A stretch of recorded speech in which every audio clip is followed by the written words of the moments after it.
We need to look at the cost of the failure of deterrence.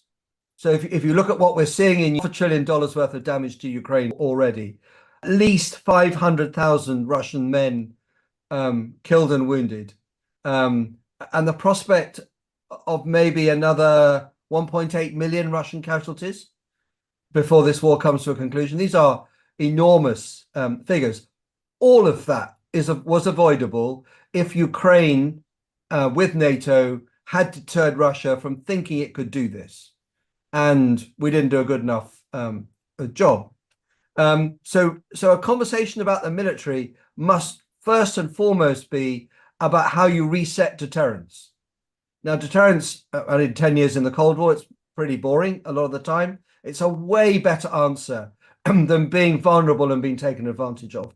So this conversation about resetting defense will be about how you do deterrence, full spectrum, well enough to deter war, whether it's with Russia, which right now is frankly an easier challenge to contemplate than worrying about how we find an accommodation with China as China asserts itself in the war over the rest of this century. And everybody should recognize that we've all failed if we end up having to fight.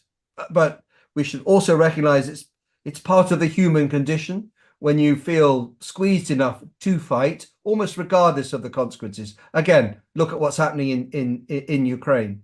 And as a lifelong soldier, I should absolutely say we're never going to be in a place where the military get to choose whether you fight or not. That's a really bad place to be. The military's job is to make sure that they tell you what's required and then do it well. And we lead with deterrence.